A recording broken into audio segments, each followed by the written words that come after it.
मी स्नेहा, आपण पाहताय जय महाराष्ट्र न्यूज बुलेटिनमध्ये आपलं स्वागत। राज्यात पावसानं थैमान घातलंय, त्यामुळे पाहूया आता मान्सून संदर्भातल्या बातम्या मान्सून सुपरफास्टमध्ये।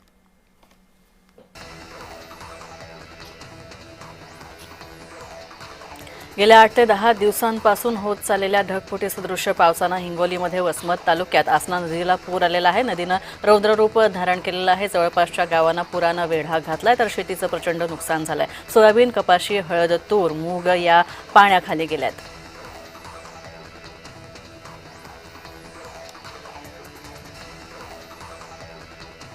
अहिल्यानगर अहमदपूर राष्ट्रीय महामार्गाजवळ असलेल्या जाधव वस्तीत पुराचं पाणी शिरलेलं आहे। यामुळे शेतात गुडघाभर पाणी साचलेलं आहे। हे पाहून शेतकऱ्यांना रडू कोसळलं। आता जनावरांना खायलाही चारा उरला नाहीये।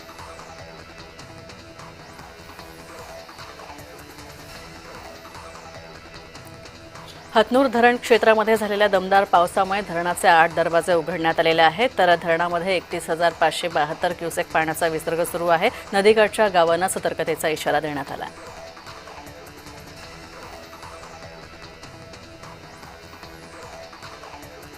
धाराशिवच्या बेदरवाडीमध्ये उमेश बनवे या शेतकऱ्याच्या 2 गायींचा पाण्यात बुडून मृत्यू झालाय, तर एक गाय वाहून गेलेली आहे। 2 एकर शेती असलेल्या बनवे कुटुंबियांचा उदरनिर्वाह या दुधाच्या व्यवसायावर अवलंबून होता। मात्र आता गायींचाच मृत्यू झाल्यामुळे या कुटुंबावर दुःखाचा डोंगर कोसळला।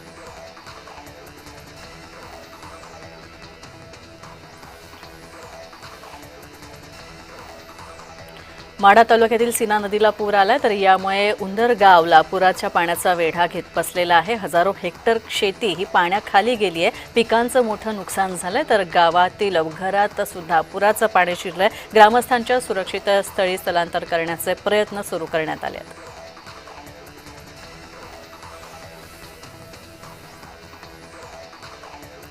नाशिकमधील गोदाघाट परिसरामध्ये पाण्याची पातळी लक्षणीयरित्या वाढली आणि त्यामुळे दुतोंड्या मारुतीच्या मांडीपर्यंत पाणी आलेलं आहे। नाशिकमध्ये देखील येलो अलर्ट पावसाचा जारी करण्यात आला। गोदाघाट परिसरामध्ये रहिवाशांना सतर्कतेचे आदेश देण्यात आले आहेत।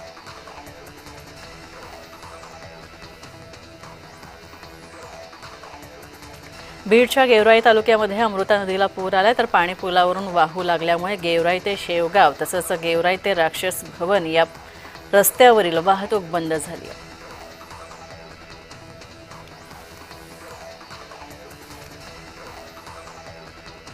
पावसामुळे सोलापूर जिल्ह्यात सुद्धा शाळा महाविद्यालयांना सुट्टी जाहीर करण्यात आलेली आहे, तर भोगावती नदीतून सीना नदीमध्ये मोठ्या प्रमाणात पाण्याचा विसर्ग सुरू करण्यात आलाय। पूर सदृश्य परिस्थिती निर्माण झाल्यामुळे जिल्हाधिकाऱ्यांनी हा निर्णय घेतलाय।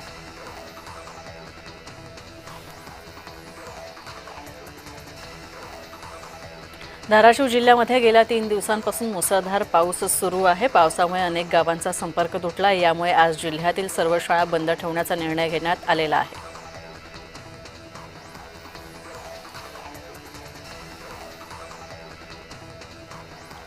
बुलढाणा जिल्ह्यातील सिंदखेड राजा तालुक्यामध्ये पावसामुळे आता शेतकऱ्यांचं मोठ्या प्रमाणात नुकसान झालेलं आहे, तर ढगफुटीसारख्या पावसामुळे आता शेतकऱ्यांच्या हाती आलेलं पीक सुद्धा वाया गेलेलं आहे। शेतामध्ये पाणी साचलेलं आहे आणि शेतीला तलावाचं स्वरूप प्राप्त झालं, तर अनेक ठिकाणी जनावरं सुद्धा दगावल्याच्या घटना घडल्यात आणि त्यामुळे आता पंचनामे न करताच सरसकट मदत जाहीर करावी अशी मागणी शेतकरी करतात।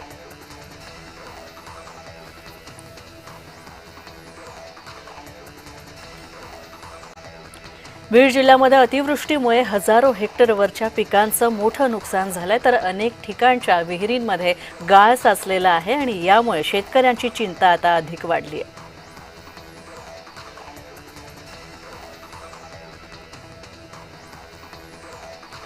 नाशिकच्या नांदगाव तालुक्यातील गिरणा धरण 100% भरले आणि पावसामुळे धरणाचे सगळे दरवाजे पुन्हा एकदा उघडण्यात आलेले आहेत। धरणाच्या 6 दरवाजे हे प्रत्येकी 60 सेंटीमीटरनं उघडण्यात आलेले आहेत। त्यातून 14,830 क्युसेकनं पाण्याचा विसर्ग गिरणा नदीच्या पात्रामध्ये सुरू करण्यात आला। यामुळे नदीकाठच्या नागरिकांनी सतर्क राहावं असं सांगण्यात येत आहे।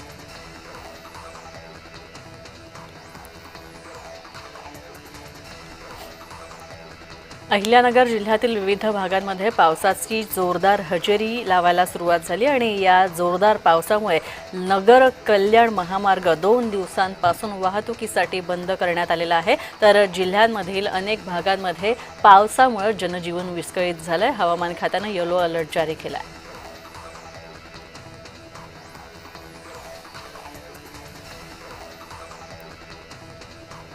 बीडच्या माजलगावमध्ये मुसळधार पाऊस सुरू आहे। यातच सिंदफणा नदीच्या पाण्यानं चिंचोली गावाला वेढा घातलेला आहे। यामुळे गर्भवतीला दवाखान्यात दाखल करण्यासाठी एनडीआरएफच्या पथकानं धाव घेतली।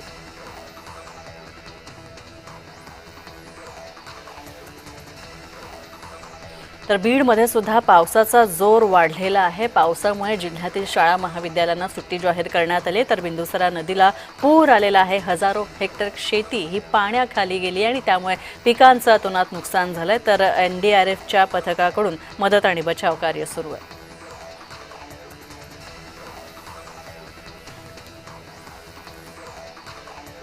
मराठवाड्यातील सर्व जिल्ह्यांमध्ये अतिवृष्टी झाली आणि यातच आता जालन्यातील अंबड तालुक्यामध्ये भोकरवाडी शिवारांमधील शेतकऱ्यांची शेती पाण्याखाली गेली आहे। सोयाबीनच्या शेतामध्ये गुडघाभर पाणी साचलंय। तर नुकसान भरपाई कधी मिळणार असा सवाल शेतकरी विचारतात।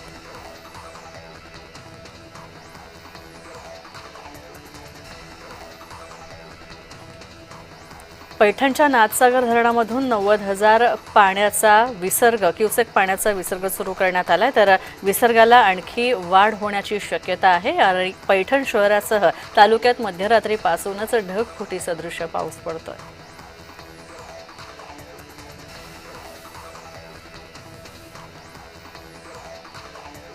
मराठवाड्यामध्ये अतिवृष्टीनं कहर केलेला आहे। ढगफुटीसारखा पाऊस झालाय आणि 5320 गावांमधील खरीपाच्या पिकांचा अक्षरशः चिखल झालाय। तर एकाच दिवसांमध्ये 75 मंडळांमध्ये अतिवृष्टीनं अक्षरशः थैमान घातलाय।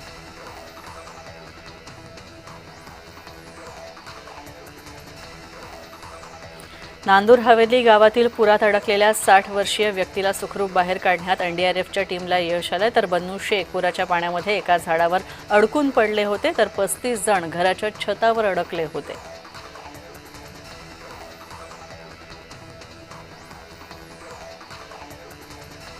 संभाजीनगर जिल्ह्यामध्ये गेल्या 8 दिवसांपासून पावसानं हाहाकार माजवला। यात पैठण, सोयगाव, कन्नड, वैजापूर या तालुक्यांमध्ये सगळ्यात जास्त अतिवृष्टीची नोंद झालेली आहे। तर लवकरात लवकर या भागात पंचनामे करून मदत जाहीर करण्यात येईल अशी माहिती जिल्हा कृषी अधीक्षक प्रकाश देशमुख यांनी दिली आहे।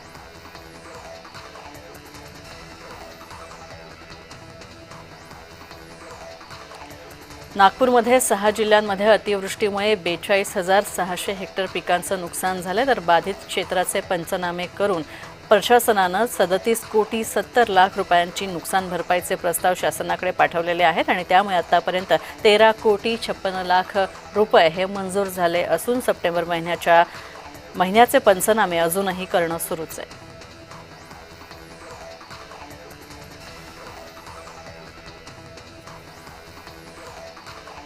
मुसळधार पावसामुळे कोलकाता इथं जनजीवन विस्कळीत झालं। तर साचलेल्या पाण्यात विजेचा प्रवाह उतरून 5 जण दगावल्याची घटना घडलेली आहे। हुसेनशाह रोडवर पहाटे 5:15च्या सुमारास ही घटना घडली। पश्चिम बंगालमध्ये रस्ते पाण्याखाली गेलेत आणि रेल्वे तसंच मेट्रो सेवा सुद्धा विस्कळीत झाली आहे।